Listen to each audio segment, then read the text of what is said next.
Hello. Hello. हाँ जी। Sir मेरा अनुज है, मैं आपका यूट्यूब पर वीडियो देखा था वो डिहाइड्रेशन हाइड्रेशन वाला, हाँ जी। तो आपका नंबर मेंशन था तो मैंने कॉल कर दिया। हाँ जी। कोई एक्चुअली मेरे को डिस्कस करना था रिगार्डिंग अपनी प्रॉब्लम क्या के प्रॉब्लम है? लिए। प्रॉब्लम तो 7 साल से है। क्या? मतलब अब प्रॉब्लम ये है कि स्टार्टिंग में जैसे डाइजेस्टिव इश्यूज तो है ही है, हम्म। साथ में इश्यूज भी है, ब्रीथिंग इश्यूज। मतलब मैं जब से हुई है ना प्रॉब्लम, तो हम्म। स्टार्टिंग ब्रीथिंग मतलब सांस लेने में तकलीफ होती थी बहुत। हम्म। तो और जो गला है, चेस्ट है और पेट है, ये पूरा टाइट टाइट रहता था। हम्म। तो लाइक 6-8 महीने तो मतलब लगा लीजिए 2013 में मैं डॉक्टर के पास गया ही नहीं। मुझे लगा स्ट्रेस वगैरह होगा, ऐसा है वैसा है, डाइट चेंजेस, लेकिन वो ठीक नहीं हुआ। फिर मैं 2014 से लेकर लगभग आप लगा लो 2017-18 तक मैंने बहुत टेस्ट कराए, डॉक्टर्स के पास गया, होम्योपैथिक और आयुर्वेदिक और चाइनीज और पता नहीं क्या क्या मैंने किया। हम्म। आज भी वो प्रॉब्लम गई ही नहीं है, उल्टा और जिसे कहते हैं ना अब वो बिल्कुल ही परमानेंट हो गई है जैसे कहते हैं। और जैसे कहते हैं मैंने बहुत लेग्जेटिव भी खाए हैं पेट साफ करने के लिए। हाँ, जब पेट साफ होता है थोड़ा बहुत आराम मिलता है, बट जैसे ही मैं खाना खाता हूँ दोबारा तो मुझे फिर से वही चीज 1-1.5 घंटे के बाद, मतलब तुरंत नहीं, 1-1.5 घंटे के बाद जैसे ही वो डाइजेशन शुरू होता है वो शुरू हो जाता है। और वो मेरा जैसे सर पीछे की तरफ जा रहा है, आंखें एकदम बंद बंद हो रही हैं, फिर चेस्ट में टाइटनेस हो रही है, ऐसा वैसा, तो सब यही लगता है। और इसके लिए मैं कुछ काम भी नहीं कर पाता था। मतलब क्या ऑफिस एज में भी कितनी है आपकी? मेरी 37 है और मैं 30 से लगभग लगा लीजिए 30 का था तब से प्रॉब्लम शुरू हुई थी मेरे को। आप कितना पानी पीते हो दिन में? वैसे तो खाली पानी के अगर आप बात करें तो मैं 1-1.5 लीटर से ज्यादा नहीं पीता हूँ और चाय? मैक्सिमम। चाय हाँ। चाय चाय पी लेता हूँ 2 टाइम। उसके अलावा लिक्विड्स में और क्या है? लिक्विड में अब जैसे कोई जूस वूस पी लिया, लाइक, या फ्रूट खा लिए, वही कितना सब है। रेगुलरली? अभी जैसे डॉक्टर विश्वरूप चौधरी का वो देखा है ना, आजकल नेचुरोपैथी का बड़ा चला है, तो मैंने नेचुरल फ्रूट इंटेक ज्यादा कर दिया है, फाइबर इंटेक। पहले मैं इतना नहीं खाता था, शुरू में मेरे को मना किया गया था कि आप अपना फ्रूट और फाइबर ज्यादा ना लें क्योंकि हो सकता है आपको आईबीएस हो, एसिड रिफ्लक्स हो, तो इस वजह से भी आप ना खाएं। तो मैं तब नहीं खा, 2-3 साल मैंने बहुत कम किया इंटेक इसका। अभी आप कब से ले रहे हैं उसको, फ्रूट्स को? अब 8-9 महीने तो हो गए मैंने वो शुरुआत करेंगे तो लगभग। कितना कितना फायदा हुआ, कब फायदा हुआ, कब नुकसान हुआ? मैं सच बताऊं तो फायदा इतना नहीं हुआ मेरे को। मुझे मतलब मैं खाता हूँ, ठीक है, मैं खा लेता हूँ। उल्टा मुझे, मैं जब भी कोई चीज खाता हूँ तो मुझे थोड़ी देर के बाद ऐसा लगता है कि मैंने खाने को नहीं खाया, खाने में मुझे खाया। मुझे ऐसा लगता है कि मुझे मेरे को निचोड़ रहा है अच्छे तरीके से। वो डाइजेस्टेशन बहुत स्लो है मेरे बॉडी में, बहुत स्लो है।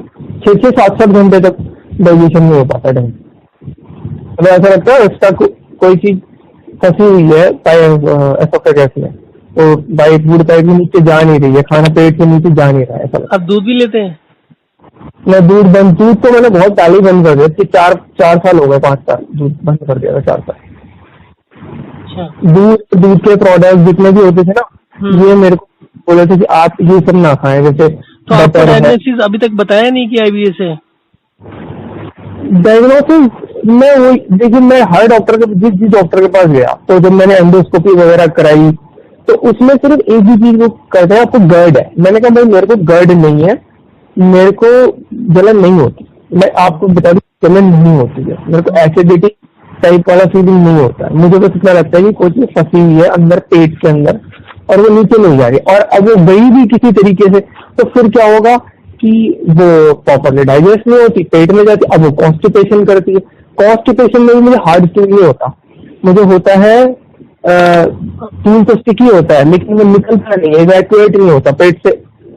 जैसे कभी आपका वॉकिंग कितना होता है दिन में? जॉगिंग नहीं होता, बिल्कुल जीरो है?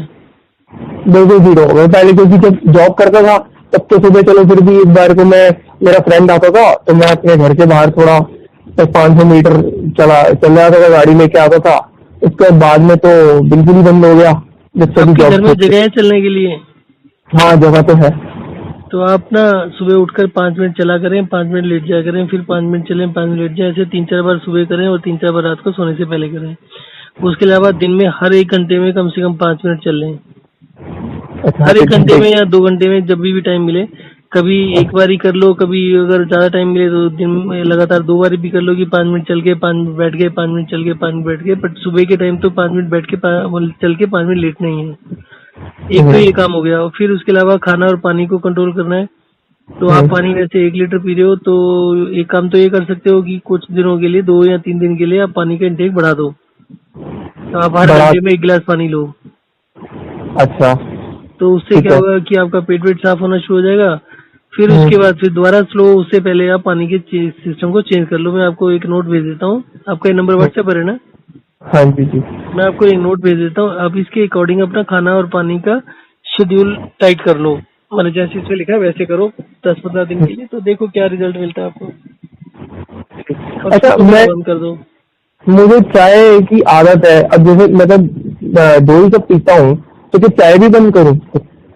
देखो, चाय मतलब। का जो सबसे बुरा एस्पेक्ट होता है वो होता है कि चाय जो होती है वो आपको न्यूट्रिएंट्स को एब्जॉर्प्शन में रुकावट डालती है। कि जो आपके खाने में न्यूट्रिएंट है ना, वो आपके हम्म। ब्लड में, आपकी बॉडी में एब्जॉर्ब नहीं होते हैं हम्म। अगर आप चाय पीते हैं तो। परंतु आप ठीक है। दूसरा कह रहे हैं कि आपको गले में कुछ फंसा हुआ सा फील होता है। गले गले से ज्यादा मुझे पता कहाँ भी गले में तो उतना नहीं होता है। पहले शुरू में होता था। मेरे को होता है जैसे आप गले से थोड़ा नीचे आ जाएंगे आप, है ना? हम्म। चेस्ट के पास और चेस्ट के नीचे, रिब्स के पास हाथ। और जब पेट में म्यूकस ज्यादा बन जाता है तो फिर पेट भी टाइट रहने लगता है। मैंने बहुत ऑब्जर्व किया है कि जब म्यूकस रिलीज होता है ना बॉडी से, चाहे वो नाक से रिलीज हो, चाहे स्टूल के रास्ते रिलीज हो, तब बॉडी खुली खुली महसूस होती है, एक्सपेंशन। आप इसको करेंगे ना, आप 2 दिन पानी ज्यादा बढ़ाएंगे तो भी आपको वही अच्छे से यूरिन आएगा, अच्छे से स्टूल आएगा और आपको 2 दिन में ही फर्क पता चल जाएगा। मोस्ट लाइकली आपको 15 दिन बोला है, पर 15 दिन में 50% रिलीफ तो आपको 1-2 दिन में हो जाएगा। फिर धीरे धीरे करके ठीक होता रहेगा 2-4-6 महीने में। पर आपको काफी आराम मिल जाएगा 2-4 दिन में। तो आप 2 दिन तो पानी के इंटेक को 1-1 घंटे में 1-1 गिलास लीजिए, चाय को छोड़ दीजिए। और वॉक एंड रेस्ट जरूर करिए सुबह, जो आपको बताया 3-4 बार सुबह और 3-4 बार रात को सोने से पहले, और दिन में 5-10 बार ही दिन में हो जाए, 10 बारी। तो ये रूटीन फॉलो करेंगे तो आप। वो वॉकिंग और रेस्ट वाला मैंने आपका देखा था, तो हम्म। मैंने कल शुरू किया उसे। हम्म। कल कल से शुरू किया। आज भी मैंने थोड़ा किया था। पर अब आप कह रहे हैं जैसे कि हर 1 घंटे के बाद आप 5 मिनट 10 मिनट उसे वॉक करके, तो पाँच वो मिनट आप। हाँ, 5 मिनट करना है ऐसा, है ना? तो ठीक है। और मैं जैसे दही वही जैसे अब तुम मैं और भी चीज लिक्विड में, जैसे मैं दाल खा रहा हूँ, मैं और कोई लिक्विड की चीज खा रहा हूँ, वो भी तो पानी में इंक्लूड है। नहीं नहीं, वो पानी में इंक्लूड मत करिए। पर हाँ, अगर आप दही खा रहे हैं या उस तरीके की कोई चीज है, फ्रूट्स फ्रूट्स तो बंद ही कर दीजिए। तो अगर अच्छा। आप उस तरीके की कोई चीज खा रहे हैं उसको इंक्लूड कर सकते हैं। पर फिर भी सेफली अगर थोड़ा बहुत खा रहे हैं तो कोई दिक्कत नहीं है। आप पानी अपना इंटेक खाने के साथ लेते रहो, उसको काउंट मत करो। तो बस आप बताओ 3-4 दिन में कितना आराम मिलता है, फिर 10-15 दिन में देखिएगा कितना आराम मिलता है, तो आराम हो जाएगा आपको इससे। ये सलाद भी बंद कर आपको दूँ? तो हाँ हाँ, किसी चीज की कोई जरूरत नहीं है। बाकी आप फॉर टेस्ट लेना चाहते हो तो थोड़ी बहुत ले लो, और ज्यादा प्रॉब्लम उसी से हुई है तो हफ्ता 10 दिन तो ना ही लो। उसके बाद थोड़ा थोड़ा लेना शुरू कर देना बेशक, वो भी टेस्ट के लिए, वो भी इसलिए नहीं कि फायदा होता है, क्योंकि फाइबर की जितनी रिक्वायरमेंट होती है वो आपकी रोटी सब्जी से मिल जाती है। उसके लिए इतनी जरूरत नहीं होती। टोटल दिन में 30 ग्राम फाइबर चाहिए होता है। 30 ग्राम यूजली मिल जाता है किसी ना किसी तरीके से। और ना भी मिले तो अगर आप वॉक इन रेस्ट करते हैं तो फाइबर की इतनी जरूरत पड़ती नहीं है। और अगर फिर ओके। भी लेने का मूड करे तो कभी कभी ले लो, हफ्ते में 2-3 दिन। मुझे पहले बीच में क्या हुआ था ना, मैंने फ्रूट, पता है जैसे वो बोलते थे विश्व चौधरी, वो कहते सुबह उठ के आपने 5 तरह के 4 तरह के फ्रूट लेने हैं, तो मैंने शुरू को वही लेना शुरू कर दिया। अब मैंने कहा बनाना वगैरह कभी या एक एप्पल खा लेता हूँ। अब इतना नहीं लेता हूँ, मैंने थोड़ा बंद किया है फिर से। ठीक है। वो बेसिकली होता क्या है, हमारे शरीर में हर चीज चाहिए होती है, प्रोटीन भी, फाइबर भी और कार्बोहाइड्रेट भी। तो जब वो इम्बैलेंस बनता है तो प्रॉब्लम होती है। आप कोई भी डाइट शुरू करोगे ना, दुनिया की कोई भी डाइट शुरू कर लो, शुरू के हफ्ता 10 दिन बहुत अच्छा लगता है, उसके बाद सब पंगा बढ़ जाता है। तो हमारा ये जो मैं मैसेज भेजूंगा ना, उसमें देखो हमने कोई भी चीज को फिक्स नहीं किया। जैसे हाइड्रेशन करना है तो हफ्ते में 1 दिन हाइड्रेशन करना है, डिहाइड्रेशन करना है तो डिहाइड्रेशन के 2-3 लेवल हैं, तो 2 दिन एक कर लिया, 2 दिन एक कर लिया, ऐसे करके अलग अलग चीजें हैं। इसी तरीके से अगर आप ये नोट करोगे दिन में खाना कितनी बार है, तो उसमें हमने एक्सपेरिमेंट किया 2 दिन खाने का, तो उससे काफी फायदा हुआ। बहुत से लोगों को ऐसी चीजें 10-10 साल ठीक नहीं हो रही थी, वो हो गई 10-15 दिन में ठीक। परंतु उसके बाद भी क्या होता है, इम्प्रूवमेंट जो होती है वो एक जगह आके रुक जाती है। तो उसके अच्छा। बाद अभी थोड़ा सा 2-3 दिन पहले फिर चेंज किया है कि अभी 2 मील एक दिन खाना है हफ्ते में, और बाकी दिन 3 मील खाना है। तो अभी मैं जो रूटीन भेजूंगा उसमें शायद 2 बार ही है,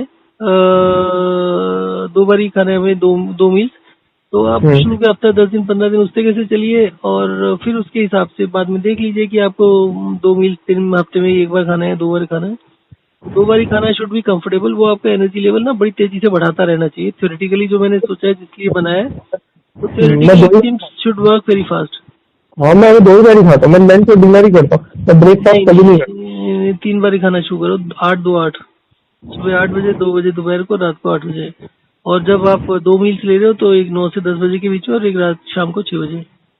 इसको फॉलो करो आप। मैं भेज रहा हूँ आपको, भी देख लीजिएगा। मैंने एक और चीज नोटिस करी है। मैंने ना जब जब जब भी मेरे जाने पे तो मुझे पता ही नहीं था कि क्या चल रहा है। तो फिर मैंने एलर्जी टेस्ट भी कराया तो नहीं निकल के आया कुछ एलर्जी में। फूड एलर्जी में भी काफी 4-5 तरह के कराए थे, फिर लाइक। आप फूड एलर्जी निकालोगे, आपको 20 आइटम दे देंगे, ठीक है। हाँ, वो परंतु फूड एलर्जी है तो आप धीरे धीरे वो खाना कम करोगे तो थोड़े दिनों बाद फिर प्रॉब्लम शुरू होगी, फिर वो भी फिर जाओगे, फिर 4 आइटम और ऐड, ऐसे तो धीरे धीरे करके आप खाना ही छोड़ दोगे। हाँ, मैं वैसे तो निकली नहीं ना, लेकिन मैंने एक चीज ऑब्जर्व पर करी मैं है। ये कह रहा हूँ, अगर निकल भी जाते, पता नहीं आपने कितने का टेस्ट कराया था, असली था नकली था। एक मुझे किसी ने फूड एलर्जी का टेस्ट बताया था, बॉम्बे में कराया था, उसने 40,000 रुपए का कराया था। हम्म। तो उनके काफी आइटम निकल गए थे, 10-15 आइटम निकल गए थे। वो खाना बंद करोगे तो थोड़े दिन ठीक होगा, इम्प्रूवमेंट होगी, फिर उसके बाद और हो जाएगा। ये फूड एलर्जी थोड़ी होती है। फूड एलर्जी तो वो होती है ना कि भाई आप भी खा रहे हो, मैं भी खा रहा हूँ, तो दोनों को होना चाहिए। ये थोड़ी कि आपको हो गया मेरे को नहीं हुआ। जो चीज आपको होनी है और एक जने को होती है, एक जने को नहीं होती, उसका hydration dehydration is the best cure. Test में तो रिलायबिलिटी ही नहीं कर सकता मैं, क्योंकि नहीं कर सकते क्योंकि वो सब बेकार होते हैं। टेस्ट में बता दे रहा हूँ, टेस्ट का जो वैल्यू होती है वो 2-4-5% होती है, इससे ज्यादा नहीं होती है इसके। हम इसको बहुत इंपॉर्टेंस देते हैं। 40,000 जिसने खर्च किया, आप भी सोचते हो कितना, 40,000 कम थोड़ी होता है, बट वो लोग कुछ ऐसे घुमाते फिराते हैं।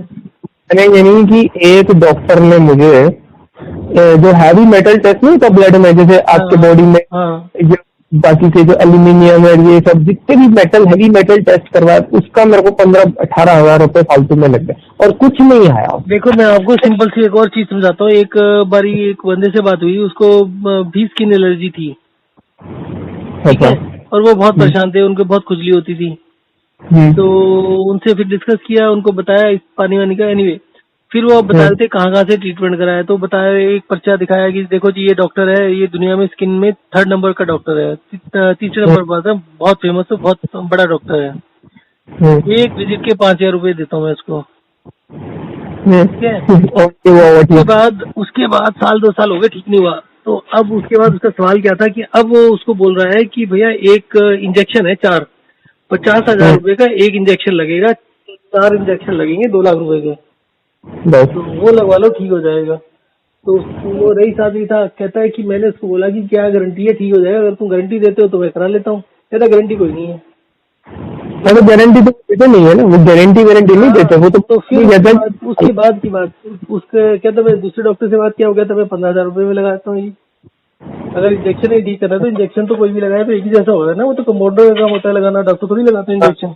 हाँ हाँ समझ गया। हाँ तो वही ठीक है। चीज, वही सेम टू सेम इंजेक्शन हो गया था। मैं 15 का लगाता हूँ, तो जब आदमी से इलाज नहीं हो रहा, उसको पता है कि ये फ्रस्ट्रेट हो रहा है बंदा, तो उसका होता है कि जितना मोटा काट सकते हो काट लो, एक ही बार हाँ में, तो तो कस्टमर दे जाना ही है। वो यही देखते हैं, वो ये, क्योंकि मैंने भी अपने सारे test CT scan, chest CT scan, मैंने कहा कोई मैकेनिकल प्रॉब्लम तो नहीं है ना, बॉडी में निकल के प्रॉब्लम है, नहीं, मेरे तो नहीं निकल के निकल के आएगी भी नहीं कभी। सी देखो, आपको पता है कि आपका पेट का साइज क्या होता है? कितना मेरे हाथ के बराबर होता होगा शायद। हाँ, इन टर्म्स ऑफ वॉल्यूम आप कह सकते हो 200-250 ml। आप खाना खाते हैं कम से 700-800 ग्राम तो हो ही जाता है, और अगर आप मतलब थोड़ा सा हैवी साइड में खाते हो तो करीब 1.5 किलो तक जा सकता है। 250 में एक्सपैंड मसल एक्सपैंड भी होती होगी ना, हम खाते होंगे। हाँ, आपके जो स्टमक का साइज होता है वो एक्सपेंड होता है। एक्सपेंशन का जो होता है वो ये नहीं होता कि सब एक्सपेंड हो गए टाइट हो जाता है, ऐसा नहीं होता।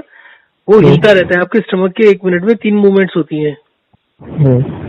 वो 3 मूवमेंट का एम होता है, वो मैकेनिकल मूवमेंट हो गई। अब उस मैकेनिकल मूवमेंट के लिए आपको एनर्जी चाहिए। फिर आपका खाना छोटी आंत में जाता है। छोटी आंत में भी वेव्स टाइप से, वाइब्रेशंस टाइप से होती है, जिससे कि खाने में न्यूट्रिएंट्स जो होते हैं वो एब्जॉर्ब होके ब्लड में जाते हैं, पोर्टल वेन के थ्रू लीवर में जाते हैं। उसके लिए भी एनर्जी चाहिए। बिल्कुल। फिर उसके बाद लार्ज इंटेस्टाइन में भी मूवमेंट्स होती है, उसके लिए भी एनर्जी चाहिए। फिर वो भी तोड़ती है, लार्ज इंटेस्टाइन भी जितना बचता है उसको ऑब्जॉर्व करती है, नहीं जो नहीं कर पाती उसको स्टूल में निकाल के पार कर देती है। अल्टीमेटली आपको ये सब एनर्जी चाहिए। जब ये एनर्जी नहीं मिलेगी तब आपको इंडाइजेशन होगा। That is one reason. ठीक है। सेकेंड रीजन आपका ये होता है कि आप एक खाना पचा नहीं, आपने ऊपर से दूसरा खा लिया, दूसरा पचा नहीं, तीसरा खा लिया। तो अब खाने के अलावा क्या होता है कि आप सिंपल सा सिस्टम समझो कि आपने सब्जी बनानी है, तो आपने अगर सब्जी बनानी है तो आप किलो सब्जी बनानी है, तो ये थोड़ी करोगे कि 100 ग्राम अभी डाल दिया, 10 मिनट के बाद 200 ग्राम डाल दिया, फिर 100 ग्राम डाल दिया, फिर 200 ग्राम डाल दिया। ऐसे तो बनेगी, सारी एक साथ डालनी पड़ेगी। तो आपका जो स्टमक है उसने आपकी सब्जी बनानी है एक तरीके से, क्योंकि उसमें भी एसिड होता है, एंजाइम्स होता है, उसका काम भी पेस्ट बनाना होता है। तो अभी हम खाने के लिए तो टेस्ट को देखते हैं ना, उसमें टेस्ट नहीं देखना, उसमें तो सबको न्यूट्रिएंट को ब्रेक डाउन करना है आगे जाके। तो जब वो सब अंदर जाता है, जब ये इस तरीके से ब्रेक डाउन ठीक से हो जाता है तो आपका डाइजेशन प्रॉपर होता है। अदरवाइज डाइजेशन प्रॉपर नहीं होता है तो यूजली ये इनडाइजेशन की प्रॉब्लम होती है, जिसको गर्ड या कुछ भी कह रहे हैं, जो एसिडिटी कह रहे हैं, बेसिकली इनडाइजेशन है। इनडाइजेशन को इन सिंपल फॉर्म आप कह सकते हो कि आपके एसिड्स कम है, या दूसरे और भी सिंपल कहना हो तो आपका डाइजेस्टिव सिस्टम स्लो है। जो एक आम आदमी को खाना 4 घंटे में पचता है, वो आपको 4 घंटे में नहीं पच रहा, 5 घंटे में नहीं पच रहा, हो सकता है 8 घंटे में पचे। हाँ, 6-7 घंटे लग जाते हैं। हाँ, मतलब जो खाना है वो, मतलब आप नहीं, एक मिनट सुनो। तो अब क्या होता है कि कुछ लोग जो 3, 4, 5 बारी खा रहे हैं, अब आप कहोगे कि मैं 2 बारी खा रहा हूँ, तो 2 बारी नहीं होता। वो आपने जब खाया खाना 10 बजे, उसके बाद 2 घंटे बाद चाय पी ली, उसके 1 घंटे के बाद 1 गिलास पानी पी लिया मे भी, तो आप जो खाना है उसको बार बार डिस्टर्ब करे जा रहे हो। अच्छा। उससे क्या होता है कि पहले वाला खाना पचता नहीं है। अब उसको अगर साइंटिफिक तरीके से देखो, आपके पेट ने मूवमेंट शुरू करी, खाना खाने के इमीडिएटली साथ में शुरू कर दिया। By the time you finish, या आपके खाने के आधे घंटे के अंदर अंदर 80-90% जो मूवमेंट होनी होती है, जो कन्वर्जन होना होता है, हो चुका होता है। अब उसके बाद वो स्लो डाउन हो जाता है थोड़ा सा, जो मूवमेंट्स होता है, परंतु जो खाना और एसिड का रिएक्शन होता है उससे गैस बनती रहती है। वो गैस खाने को पुश करती रहती है नीचे। अब आपने आधे घंटे 1 घंटे बाद चाय पी ली या खाना खा लिया, तो क्या होगा कि वो जो गैस बनी है उसमें फ्लूइड आ गया, क्योंकि जो पेस्ट बन गया है वो तो नीचे रहेगा, पानी उसके नीचे तो जा नहीं सकता। फिर आप चल रहे हो, कुछ कर रहे हो, तो वो जो पेस्ट बना हुआ है वो टूटता जाएगा, उसकी डिब्रीज बन जाएंगी। आप उसको ऐसे ले लो कि टूथपेस्ट लिया आपने, एक बॉल में किसी में डाल दिया, उसके अंदर पानी डाल दिया, फिर उसको मिक्सर में डाल दिया, उसका जितना मर्जी मिक्सिंग करो, मिक्सर चलाओ, वो दोबारा से पेस्ट नहीं बनेगी आपकी, क्योंकि उसका बायोकेमिकल कन्वर्जन पहले हो चुका है। सेम चीज आपके खाने के साथ होता है। आप बाद में जो भी खाते पीते हो, चाहे हो या कुछ भी हो, that is all going waste, that is all troubling your digestive system. तो यूजली अगर आप 2 बजे और 8 बजे खाना खा रहे हो, 2 बजे 8 बजे के बाद कुछ मत खाओ। 1-2 दिन के बाद आपको पानी की कमी महसूस हो तो आप एक्स्ट्रा पानी ले लो 7 बजे, खाना खाने से पहले। खाना खाने से पहले पानी लेने का फिर भी कुछ लॉजिक है कि आपने खाना खाया, उसका कुछ वेस्ट बच गया, मेटाबॉलिक वेस्ट हो गया या कुछ भी कह लीजिए, उसको रिमूव करने के लिए वो काम आ जाएगा। परंतु खाने के 1 घंटे के बाद पानी का या चाय का क्या काम है वो समझ नहीं आएगा कभी भी। थोड़ा करके देखो, विजुलाइज करके देखो। आयुर्वेदिक वाले यही बोलते हैं, कहते हैं जी आप खाना खाने के बाद 1 घंटे बाद पानी पीजिए, 1.5 घंटे के। तो मैंने ये भी थेरेपी अपनाई, बट मेरे लिए तो ये कुछ खास कारगर साबित नहीं है। देखिए, ये जो 1 घंटे बाद पानी पीने वाला सिस्टम है, उसमें राजीव दीक्षित, रामदेव वगैरह बोलते हैं, उसमें दुनिया भर बीमार हो रही है उसकी वजह से। मेरे चैनल के ऊपर जाओगे तो कम से कम 600-700 लोग होंगे ये जो इस सिस्टम को फॉलो करते हैं, जिनको एसिडिटी और इंडाइजेशन की प्रॉब्लम है, और वो जैसे ही खाने के साथ पानी पीना शुरू करते हैं और खाने के बाद पानी पीना बंद करते हैं, 24 से 48 घंटे में उनको 70-80% आराम मिल जाता है। तो उससे तो ये प्रूव हो जाता है, जो चीजें मैं कह रहा हूँ वो अगर प्रूव नहीं होता तो मैं आपको बता ही देता। तो आप ये मान के चलो, आपने क्या एज बताई? 38? 37 ना? तो आप ये मान के चलो कि आपको आराम मिल जाएगा, 6 महीने, 7 महीने, 8 महीने मान के चलो। पर जो सब्सटेंशियल रिलीफ होता है ना, जिसकी वजह से आपको समस्या है कि भाई आपको डिस्टर्बेंस होती है, आपको डिस्कम्फर्ट होता है, तो उतना हद तक आपको 2-4 दिन में आराम मिल जाएगा। 2-4 दिन में कह लीजिए, फिर 1-2 बार जैसे जब पानी इंक्रीज करेंगे तो थोड़ी सी डिस्टर्बेंस होती है, तो ज्यादा से ज्यादा 2-3 हफ्ते, पर 2-3 हफ्ते में भी आप ये कहोगे कि 7 से 10 दिन आपको आराम मिला, 5-6 दिन प्रॉब्लम हुई। अच्छा, आपने जैसा इसमें बताया था कि जैसे आप पानी, जैसे आपने 600 ml 200 ml लेना है 3 ml। अभी तो वो खैर आपने तो अभी तो ये बोला है कि मेरे को 1 घंटे बाद लेना है, लेकिन वो वाला जब वो आएगा कोर्स आएगा तो उसमें इन केस अगर बाई चांस प्यास लग गई जैसे, तो क्या पानी नहीं पीना है? नहीं, पी लो, 1-2 घूंट पी लो, परंतु मेन चीज पता है क्या है, अगर आप मेरा दूसरा वीडियो देखोगे ना, उसमें एक्सप्लेन किया है प्यास लगती क्यों है। तो हाँ, आपने बताया इसमें सेल्स में पानी भर जाता है। हाँ। तो फिर तो जब आप इसको फॉलो करते हो तो आपका वो जो प्रॉब्लम होती है वो परमानेंटली ठीक हो जाती है। फिर आप जब तक इसको मतलब थोड़ा सा भी फॉलो करते रहते हो तो वो प्रॉब्लम दोबारा नहीं आती। सेल्स में पानी नहीं भरेगा क्योंकि आप कम भी पी रहे हो, ज्यादा भी पी रहे हो, ना मेटाबॉलिक वेस्ट बचेगा, ना पानी भरेगा, ना कुछ होगा, ना कोई दिक्कत होगी। तो ये सारी चीजों को कंसिडर करने के बाद है जो खाना, मतलब मैंने ऑलमोस्ट ये समझ लो कि खाने से पहले पानी पीना, खाने के साथ पानी पीना, खाने के बाद पानी पीना, सब कुछ करके देखा हुआ है लाइफ में। और सबका रिजल्ट यही है कि हर चीज का कुछ ना कुछ फायदा है, कुछ ना कुछ नुकसान है। तो अगर आप रेगुलरली हफ्ते में तीनों चीजें करते जाओ तो फिर आपको कोई भी नुकसान नहीं होगा। क्योंकि देखो, कोई भी आदमी अगर खाने के 1 घंटे बाद पानी पी रहा है तो उसका भी कोई ना कोई तो फायदा होता होगा ना, क्योंकि कुछ लोगों को तो आराम मिलता है तभी तो वो शुरू हुआ। हाँ, ये तो है। तो एक दिन हमने खाने के साथ, मतलब हमने रखा हुआ है कि हर घंटे में पानी पीना है, उसमें खाने के बाद भी पीना है, तो उसमें जो फायदा होना है वो उसका फायदा मिल गया। अब लोग कहते हैं खाने के साथ पानी पीना चाहिए तो उसका भी फायदा मिल गया, कुछ कहते हैं खाने के पहले पीना चाहिए तो वो भी है हमारे उसमें। तो इस तरीके से थोड़ा थोड़ा फायदा सबका हो गया, नुकसान वाली सारी चीजें खत्म कर दी। ये नहीं करना है कि सारी जिंदगी एक ही काम करते रहो आप। हाँ, मतलब बॉडी को चेंज देते रहो, दूसरे दूसरे क्या कहते हैं सिचुएशन पे उसको ढालते रहो, अपना अपना एडजस्ट देखो, वो करती रहो। चेंज भी इतना देने की जरूरत नहीं पड़ती है जब ठीक हो जाते हैं ना। जैसे मान लीजिए आप 37 की हो, 30 के बाद प्रॉब्लम हुई तो 30 साल तक तो आपका काम चल ही रहा था ना। हाँ, 30 साल तक मतलब अब ये मैं कह सकता हूँ कि चल रहा था। हो सकता है कि 1-2 साल से प्रॉब्लम हो और मैं ध्यान में 2.5 साल तक तो चल रहा था। लोगों का काम तो 60-60 साल के बाद प्रॉब्लम आनी शुरू होती है। तो जो प्रॉब्लम आनी शुरू होती है वो उसी समय उसी दिन थोड़ी पैदा होती है, वो भी तो 40-50 साल के बाद ही होती है। तो अगर आपने इसको बढ़िया ढंग से काम किया, रिकवरी हो गई, तो हो सकता है साल 6 महीने के बाद आप इसको इग्नोर भी कर दो तो भी 6-8 महीने तक दिक्कत ना हो। वैसे तो लोग बोलते हैं कि इसको छोड़ने के बाद फिर दोबारा से प्रॉब्लम आती है थोड़ी सी, पर वो उन्हीं लोगों के साथ आती है जो हफ्ते में उनको लगता है एकदम ठीक हो गए, फिर अगले दिन छोड़ देते हैं, तो दिक्कत आएगी। मैं शुरू से बोल रहा हूँ कि 6-8 महीने मान के चलो।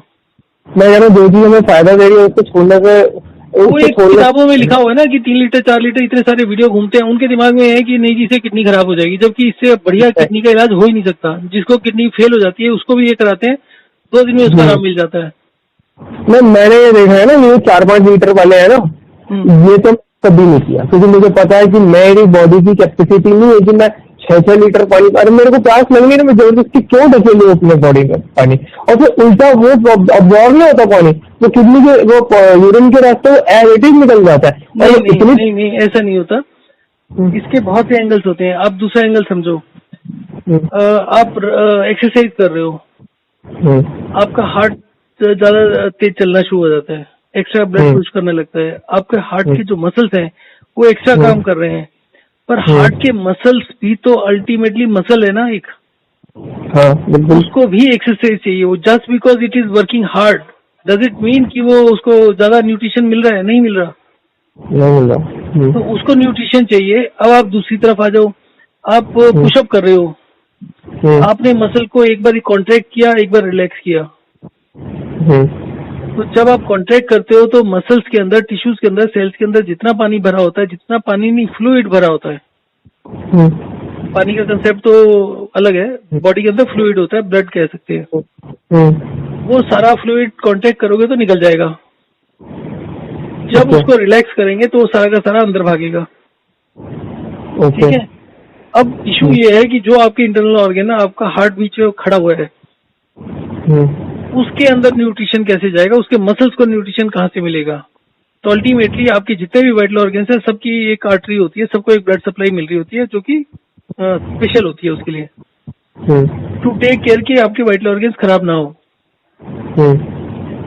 परंतु जो हमें सिखाया गया है कि एक्सरसाइज से फायदा होता है, एक्सरसाइज करनी चाहिए, वो एक्सरसाइज से इन हार्ट के मसल्स की एक्सरसाइज नहीं होती। आप भाग रहे हो, आपके लेग के मसल्स अच्छे हो जाएंगे, आप कोई और एक्सरसाइज कर रहे हो, हाथ के हो जाएंगे। ऐसा तो नहीं होता ना कि आप पुशअप्स कर रहे हो और आपके पैर के मसल बनने शुरू हो जाए, काफ मसल बन जाए। नहीं। तो इसी तरीके से जब आप भाग रहे हो और आपके पैरों की एक्सरसाइज हो रही है, तो हार्ट के मसल्स की एक्सरसाइज नहीं हो रही, बल्कि हार्ट के मसल्स वीक हो रहे हैं जब आप उसके ऊपर एक्स्ट्रा लोड डालते हो। जिस दिन आप पानी पीते हो, ज्यादा ओवर हाइड्रेट करते हो, तो आपके सारे सेल्स में पानी एक्स्ट्रा थोड़ा सा भर जाता है। तो वो एक तरीके से जो एक्सेस फ्लूइड होता है पहले, वो सारा निकाल देता है। एक्सेस फ्लूइड कह लो, या जो पहले फ्लूइड होता है उसको अच्छे से निकाल देता है, वो यूज हो चुका होता है। ओके। उसके नेक्स्ट से आप पानी बंद कर दोगे तो जितना आपका फ्लूइड निकला था, वो जगह खाली हुई थी, वो तेजी से फ्रेश फ्लूइड जाएगा, जिसमें कि जो कि डेंस होगा, न्यूट्रिएंट डेंस होगा। तो एक दिन पानी पीने का एक लॉजिक ये है कि एक दिन पानी जब बढ़ाते हो, अच्छे से बढ़ाते हो, जैसे आपकी हाइट कितनी है? 5'7". तो 5'7" के लिए 3 लीटर तक पानी पियो आप, जिस दिन ज्यादा करना है। एक एक घंटे में एक गिलास पीते रहो, तो उस दिन के बाद आपको नेक्स्ट डे अपने आप से फील होगा, काफी लाइट हो जाओगे। You will feel better in terms of everything, कि आपको एनर्जी भी बेटर लगेगी, भूख भी अच्छी लगेगी।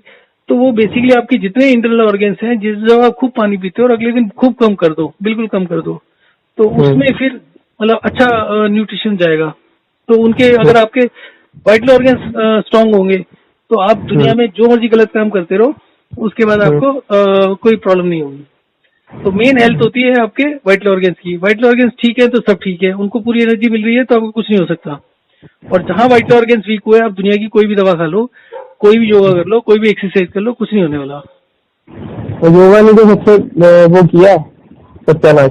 तो ये हाँ, सच्ची तो मैं आपको बता देता हूँ, जब मैं 29 30 का था, तो 7 बहुत साल लोग कम ये हिम्मत करते हैं इतना दिलेरी से कहने का कि सत्यानाश किया। योगा ने सत्यानाश किया है, मैं खुद बोलता हूँ। अब जैसे मोदी जी हैं, वो भी इसके फेवर में बहुत बोलते हैं, तो मैं ये कहता हूँ कि भैया जो एक्सपर्ट नहीं है उसको नहीं बोलना चाहिए। Who does not understand? आज ही मेरे को एक बंदे का फोन आया है, 22 साल का लड़का है, उसको डायबिटीज हो गई, टाइप 1, ठीक है। उससे मैंने डिटेल पूछा कि भैया, क्योंकि मेरा जो अभी तक एनालिसिस है, वो पानी ज्यादा पीने से डायबिटीज होती है। नाउ ही सेज कि ज्यादा पानी पीता नहीं था, मैं तो 1-1.5 लीटर पानी पीता था। दूसरा कारण होता है ज्यादा चाय पीना, ज्यादा चाय भी नहीं पीता। और total fluid intake is not much, तो थोड़ा सा मैं परेशान हुआ कि भाई इसको कैसे हो गया। नेक्स्ट होता है, वो होता है एक्सरसाइज करने से। तो he was regular school college student, जिनका एक्सरसाइज वही होता है ना, जो हफ्ते में 1-2 दिन क्रिकेट खेल लिया या बैडमिंटन कुछ खेल लिया, फुटबॉल खेल लिया, थोड़ा बहुत एक्सरसाइज का रूटीन था। तो उन्होंने आर्मी ज्वाइन करने के लिए 5 किलोमीटर भागना शुरू कर दिया डेली। 1.25 साल तक भागते रहे। करीब 21 महीने के बाद उनकी प्यास बढ़ने लगी और उनको डायबिटीज होने लगी। उनका यूरिन आउटपुट बढ़ गया, तो उन्होंने चेक कराया तो वो निकला। वो इंसुलिन लेना नहीं चाहते थे, ये सोच के कि भाई इंसुलिन लूंगा तो सारी जिंदगी लेनी पड़ेगी, डिपेंडेंट हो जाएंगे इससे। हाँ, but nobody knows what is what. तो उसके बाद उन्होंने फ्रूट वगैरह खाना शुरू कर दिया। थोड़े दिन कम हुआ, पर उसके बाद फिर फ्रूट खा के भी नहीं कुछ हो रहा। उनका वेट तेजी से गिरे जा रहा है, कमजोरी बढ़े जा रही है 22 साल की उम्र में। मेरा भी वेट कम हो गया है, मैं आपको बता रहा हूँ। मेरा वेट अच्छा खासा था, अभी वेट कम क्यों होता है ये मुझे मालूम नहीं है, मैं बताता हूँ उसको धीरे धीरे। तो अल्टीमेटली उसका फिर यही हुआ कि भैया तुमने अचानक से एक्सरसाइज शुरू कर दी, तो आपकी जो बॉडी होती है उसमें जितना खाना खाते हो उससे एनर्जी बनती है। खाना कम ज्यादा करने से एनर्जी में खास फर्क नहीं पड़ता रातों रात। आप मान लो 2 रोटी खाते हो 3 बारी, 6 रोटी हो गई। 6 रोटी खा के आपकी बॉडी 2000 कैलोरी बनाती है। तो अगर आप 6 की जगह 12 खाना शुरू कर दोगे तो 4000 कैलोरी थोड़ी बन जाएगी। नहीं, आप अगले दिन बीमार पड़ जाओगे। और आप ज्यादा से ज्यादा 1 बारी 2 बारी फालतू खाना खा लोगे, हमेशा के लिए थोड़ी 2 का 4 कर सकते हो इमीडिएटली। धीरे धीरे करना पड़ेगा, धीरे धीरे करना पड़ेगा वो तो। अब ये जो होते, जैसे इनसे बात हुई, ही सेड कि फर्स्ट डे से ही मैं 5 किलोमीटर भाग रहा था। नहीं, बिल्कुल गलत है। मैं भाग उनको तो बहुत प्रॉब्लम हो जानी चाहिए थी। पहले दिन ही बिस्तर में पड़ जाते हो तो 5 किलोमीटर। नहीं 5 किलोमीटर बहुत ज्यादा नहीं होता। It was only 23 minute. तो धीरे धीरे करके 1 महीने के अंदर उनका स्टेमिना बेटर हो गया, स्पीड बेटर हो गई। तो वो 17-18 मिनट का एवरेज आने लग गया उनका 5 किलोमीटर का, ठीक है। अब प्रॉब्लम कहाँ हुआ है कि ही केप्ट डूइंग दिस और उसके बाद वेट कम होने लगा, और वेट कम होने के बाद भी उन्होंने ध्यान नहीं दिया, तो फिर उसके बाद तेजी से यूरिन आउटपुट वगैरह बढ़ने लग गया। अच्छा, यही किस्सा कई और भी लोगों का फोन आया जो टाइप 1 है, तो उनके साथ भी यही हुआ कि उन्होंने मिलिट्री की तैयारी करने के लिए एक्सरसाइज शुरू कर दी, और एक्सरसाइज शुरू करने के 1-1.5 साल के अंदर उनको डायबिटीज हो गई। अब दुनिया में डायबिटीज का एक इलाज बताते हैं, एक्सरसाइज करो, but nobody is getting deeper, nobody is trying to see कि भैया एक्सरसाइज करने वालों का क्या हो रहा है। अब ऐसा मैं आज से नहीं 5 साल से मैं बोल रहा हूँ कि एक्सरसाइज का भी एक लिमिट होता है, एक तरीका होता है, धीरे धीरे पिकअप करना चाहिए, और जहाँ कहीं प्रॉब्लम हो बीच में 10-15-20 दिन छोड़ भी देना चाहिए, और रेगुलर एक्सरसाइज तो कभी करनी नहीं चाहिए, और वो भी उन्हीं लोगों को करनी चाहिए जो बचपन से शुरू हो जाए, बचपन से अभी एक्सरसाइज करते हो छोटे उम्र से। अगर 4 दिन हफ्ते में 4 दिन एक्सरसाइज करें ना, तब 3 दिन रेस्ट हो, फिर आप 4 दिन मैं तो कहता हूँ सिर्फ एक ही दिन करो क्यों एक्सरसाइज। अब एक चीज समझो, नहीं मैं बताता हूँ, आप एक चीज समझो, आपने डेस्क जॉब करना है सारी जिंदगी, आप अपने शरीर को ऐसा क्यों बनाना चाहते हो, रोज रोज एक्सरसाइज क्यों करना चाहते हो? क्योंकि आपने सारी जिंदगी को वो उसको यूज नहीं करना बॉडी को, और जिस चीज की आप आदत डालोगे आपकी बॉडी वैसी बन जाएगी। आपने मान लो हफ्ते में 4 दिन एक्सरसाइज करना शुरू किया, तो खाना आप उसी हिसाब से खाओगे, और धीरे धीरे करके कहीं ना कहीं आगे 30 साल 35 साल के अंदर वो आपकी रूटीन टूटेगी। अब जहाँ टूटेगी वहाँ दिक्कत होगी, क्योंकि आपकी बॉडी यूज टू हो गई उस चीज के। तो आपको एक्सरसाइज करना है तो हफ्ते में 1-2 बार देख लो कि भैया आप नीचे जा रहे हो ऊपर जा रहे हो, नीचे जाने ऊपर जाने का मतलब आपकी सेहत इंप्रूव हो रही है जा रही है, तो आपका स्टेमिना चेक हो जाएगा। तो एज ए टेस्टिंग सिस्टम हफ्ते 10 दिन 15 दिन में 1-2 बार देख लेना चाहिए। अच्छा, मैंने तो अपने ये शुगर, डायबिटीज, ब्लड शुगर सब चेक किया। मैं जब चेक करता हूँ तब तक कभी आती ही नहीं है, इंक्रीज ही नहीं होती। ब्लड प्रेशर कभी नहीं इंक्रीज। विटामिन डी मेरा कम है, वो भी मैंने इंक्रीज कर लिया है थोड़ा बहुत। 20 पहले मेरा 5 था, मैंने 20 के करीब कर लिया है। तो कैसे किया आपने, इंजेक्शन वगैरह लेकर? मैं इंजेक्शन नहीं लेता, मैं तो वही लिया था, क्या कहते हैं, सैशे वगैरह भी लेते थे ना, धीरे धीरे बढ़ा लेंगे। और लोग मेरी सिस्टर है, उसका 5 हो गया था, वो खड़ी नहीं हो सकती थी। मैंने कहा मैं 5 में तो क्रिकेट खेल रहा था। मैंने कहा ऐसा कैसे होगा कि एक व्यक्ति का 5 है वो क्रिकेट खेल रहा है, और एक व्यक्ति का 5 है वो बिस्तर से नहीं उठ पा रहा, ऐसा क्या? सारे टेस्ट फ्रॉड होते हैं। तो मैं कह रहा हूँ उसी टेस्ट का फायदा ही क्या हुआ? अगर वो टेस्ट उसका भी 5 है तो इसका मतलब ये है कि मुझे भी बिस्तर में पड़ जाना चाहिए, तो मैं भी कोई काम नहीं कर सकता था। मेरा फ्रेंड है, मेरी उम्र 57 है, उसकी भी 57 है। ओके, 57? हाँ, ओके, 57 की एज में वो टेनिस खेलता है रोज के 2 घंटे। उसका जिससे कोचिंग लेता है उसको हरा देता है। अगर उसके स्मैश देखोगे तो आज की डेट में जो 2-4-6 महीने तक टेनिस खेला होता है, मतलब प्रोफेशनल प्लेयर ना हो, जो 6-8 महीने खेला हुआ है, वो भी उतनी तेज स्मैश नहीं मार सकता जितनी तेज वो मार लेता है। उसका विटामिन D3 है, वो रेगुलर कराता रहता है, उसका 8 निकला। ठीक है। अब दूसरा बंदा है, उसका 28 है। 28 तो बहुत है, 28 तो फिर भी बहुत अच्छा होता है। और 28 वाले की हेल्थ उतनी अच्छी नहीं है जितनी उसकी है। ऐसा क्यों? इसका लेना देना नहीं कुछ। विटामिन D3 आप, मैं आपको कहता हूँ, आप अलग अलग लैब से 1-1 घंटे के बाद विटामिन D3 करा लो, सबके रिजल्ट अलग होंगे। हाँ, वो तो है ही, वो तो है। अब लेकिन हम लोग क्यों अपना पैसा वेस्ट करें? हम इस लैब से उस लैब से करा के हमें मिल क्या जाए? हमें तो ये मैं तो सिर्फ एक कह रहा हूँ, मैं तो कह नहीं रहा कराओ, पर मैं कह रहा हूँ कि कोई भी रिजल्ट, चाहे आप शुगर चेक कराओ चाहे ब्लड प्रेशर चेक कराओ, हर 1 घंटे में अलग होगा। आप ब्लड प्रेशर की मशीन ले लो, घर में चेक कर लो 15 बार 1 घंटे बाद, वही अलग होगा। तो बेसिकली ये जो डराते हैं, आप डॉक्टर के पास गए, आपका 140-90 हो गया, वो आपको इतना डरा देगा, गोलियों पर डाल देगा, डाइट पर डाल देगा, खाना पीना बंद करा देगा। जितना आप खाना पीना कम करोगे, ब्लड शुगर और ब्लड प्रेशर दोनों बढ़ेंगे। तो और आपको पता है, मैंने जब दवाइयाँ खाई है ना, मैं तब और बीमार पड़ा हूँ। और मैंने जब दवाइयाँ छोड़ी है, मैंने कहा भैया उससे बढ़िया तो यही है कि चलो ठीक है, तकलीफ है, पर कम से कम दवाई ना खा के फिर भी बेटर फील करता हूँ, और दवाई खा के तो वो 1-8 दिन थोड़ा बहुत आराम देती है। दवाइयों का तो अलग छोड़ दो किस्सा।